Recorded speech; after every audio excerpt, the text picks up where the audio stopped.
YouTube interdit les attaques personnelles et le harcèlement. YouTube a annoncé mercredi que les insultes, les menaces personnelles et le harcèlement en général ne seraient plus tolérés, une nouvelle étape dans le processus d'assainissement de la plateforme de vidéo entrepris depuis plusieurs années.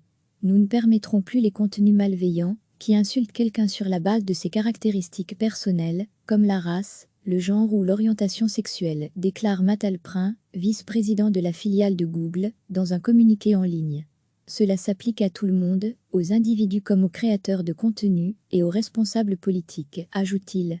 YouTube, comme les autres grandes plateformes sociales, Facebook, Twitter, Instagram, s'est vu beaucoup reprocher son laxisme en termes de diffusion de contenu délétère par ses utilisateurs. En juin dernier, le service avait notamment été critiqué pour ne pas avoir retiré des vidéos d'un commentateur d'extrême droite, Steven Crowder, qui s'était moqué à plusieurs reprises des origines et de l'orientation sexuelle de Carlos Maza, un journaliste gay et d'origine hispanique du site d'information Vox. En plus des insultes, YouTube élargit sa définition du harcèlement.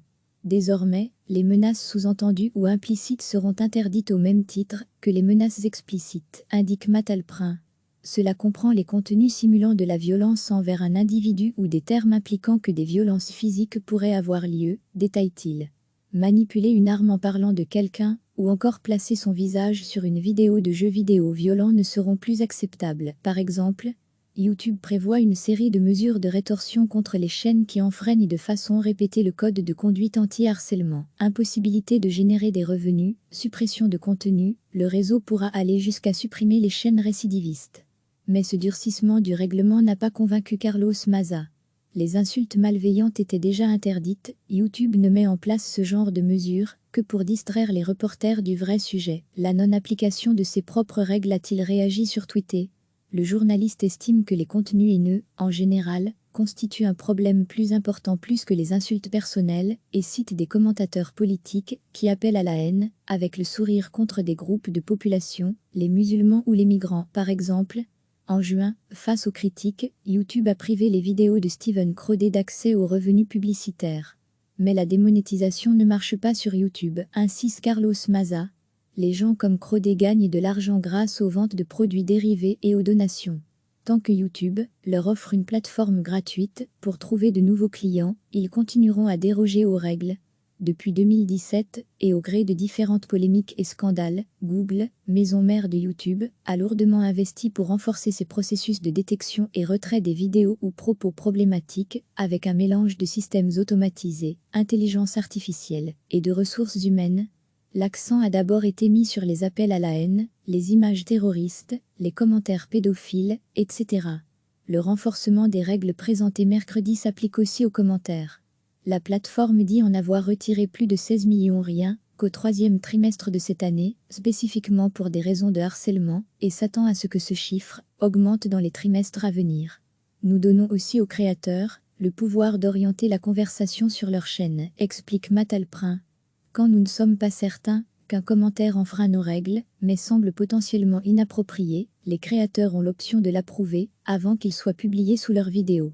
Cet outil, testé depuis quelques mois, sera ajouté par défaut sur la plupart des chaînes d'ici la fin de l'année, mais les youtubeurs auront toujours la possibilité de ne pas s'en servir. Recevez chaque matin l'essentiel de l'actualité.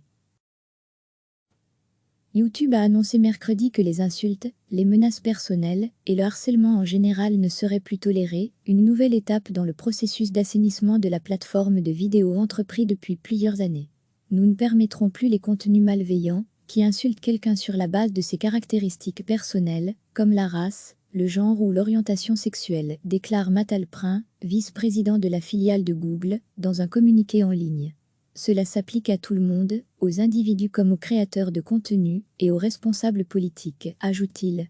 YouTube, comme les autres grandes plateformes sociales, Facebook, Twitter, Instagram, s'est vu beaucoup reprocher son laxisme en termes de diffusion de contenu délétère par ses utilisateurs. En juin dernier, le service avait notamment été critiqué pour ne pas avoir retiré des vidéos d'un commentateur d'extrême droite, Steven Crowder, qui s'était moqué à plusieurs reprises des origines et de l'orientation sexuelle de Carlos Maza, un journaliste gay et d'origine hispanique du site d'information Vox. En plus des insultes, YouTube élargit sa définition du harcèlement. Désormais, les menaces sous-entendues ou implicites seront interdites au même titre que les menaces explicites, indique Matt Alprin. Cela comprend les contenus simulant de la violence envers un individu ou des termes impliquant que des violences physiques pourraient avoir lieu, détaille-t-il. Manipuler une arme en parlant de quelqu'un, ou encore placer son visage sur une vidéo de jeux vidéo violents ne seront plus acceptables. Par exemple, YouTube prévoit une série de mesures de rétorsion contre les chaînes qui enfreignent de façon répétée le code de conduite anti-harcèlement. Impossibilité de générer des revenus, suppression de contenu, le réseau pourra aller jusqu'à supprimer les chaînes récidivistes. Mais ce durcissement du règlement n'a pas convaincu Carlos Maza. Les insultes malveillantes étaient déjà interdites, YouTube ne met en place ce genre de mesures que pour distraire les reporters du vrai sujet. La non-application de ses propres règles a-t-il réagi sur Twitter? Le journaliste estime que les contenus haineux, en général, constituent un problème plus important plus que les insultes personnelles, et cite des commentateurs politiques qui appellent à la haine, avec le sourire contre des groupes de population, les musulmans ou les migrants. Par exemple, en juin, face aux critiques, YouTube a privé les vidéos de Steven Crowder d'accès aux revenus publicitaires. Mais la démonétisation ne marche pas sur YouTube, insiste Carlos Maza. Les gens comme Crowder gagnent de l'argent grâce aux ventes de produits dérivés et aux donations. Tant que YouTube leur offre une plateforme gratuite pour trouver de nouveaux clients, ils continueront à déroger aux règles. Depuis 2017, et au gré de différentes polémiques et scandales, Google, maison mère de YouTube, a lourdement investi pour renforcer ses processus de détection et retrait des vidéos ou propos problématiques, avec un mélange de systèmes automatisés, intelligence artificielle et de ressources humaines. L'accent a d'abord été mis sur les appels à la haine, les images terroristes, les commentaires pédophiles, etc. Le renforcement des règles présentées mercredi s'applique aussi aux commentaires.